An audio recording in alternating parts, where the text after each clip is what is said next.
ওমা নিজের জন্য কি করলাম গো, তাই এত সুন্দর মানব জন্ম পেয়ে তোমরা হেলায় হারিও না গো,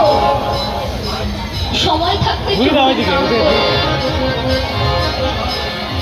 তাই আজ গৌর হরি যে নাম যজ্ঞ করেছে সেই যজ্ঞ সংবাদ পেয়ে গৌরীদাস আর অভিরাম তারা কেমন ভাবে চলেছে।